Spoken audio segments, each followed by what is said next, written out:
В Ленске прошел традиционный конкурс рационализаторов среди работников компании «Алроса». Тема мероприятия – снижение себестоимости работ или услуг, экономия материально-топливно-энергетических и трудовых ресурсов, в том числе за счет внедрения импортозамещения. На суд компетентные комиссии предоставили более 60 предложений, лучшие из которых отметили высокими премиями. Сергей Евсюков продолжит. На улице июльская жара, а в зале прохлада и полумрак. Деловая обстановка настраивает на продуктивную презентацию рационализаторских предложений, число которых в этом году достигло цифры 61. Первыми на защиту своих интересов стали работники Айхальского ГОКа. Мне бы хотелось отметить особо наши новые технические решения по обогащению. Это очень сильная работа, которая там у нас был период испытания больше года. Потом это внедрили и получили очень хороший экономический эффект. Таким образом снизили затраты на обогащение. С надеждой на победу выступили и удачнинские рационализаторы. Специалисты ГОКа подготовили 10 предложений, причем в двух номинациях – основное производство и вспомогательная деятельность. Мы представляем проект изменения параметров БВР, буровзрывных работ на месторождении Зорницы, который направлен на экономию материально-технических ресурсов, то есть взрывчатых материалов, бетонирующего шнура, и уменьшение буровых работ. Более 10 различных предложений вынесли на суд комиссии работники Мирнинского ГОКа. Общий экономический эффект от проектов 8-10 миллионов.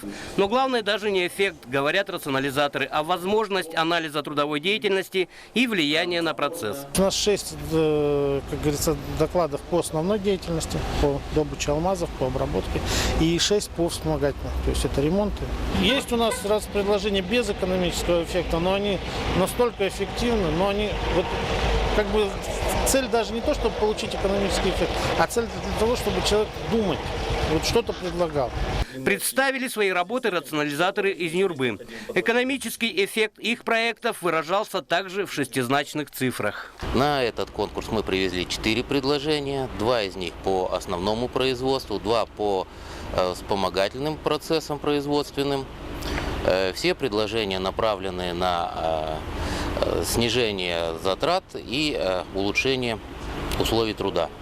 Конечно, активное участие в конкурсе приняли хозяева площадки – ленские алмазники. В конкурсе участвует 61 предложение, в том числе предложений управления Алмаздуртранс 8. В конкурсе принимают участие рационализаторы речного порта, ленских авторемонтных мастерских, ЛТП номер 1 и Ленская автобаза номер 2. Как показали результаты конкурса, ленчане не ударили в грязь лицом. Ленский АРМ взяли 2 призовых места в номинации «Вспомогательная деятельность». А лучшим здесь оказался проект Батуобинской геолого-разведочной экспедиции. А в номинации «Основное производство» высшей награду удостоен Нюрбинский ГОК за работу о топливной смеси. Призовые места завоевали представители каждой площадки «Алроса». От цвета полученной медали зависели и денежные вознаграждения – 38, 30 и 15 тысяч рублей соответственно. Также 10 участникам выданы поощрительные премии по 7,5 тысяч рублей. Всего призовой фонд конкурса составил более 385 тысяч рублей. Так что быть рационализатором не только почетно, но и выгодно. Компания всегда ценила и ценит классных специалистов.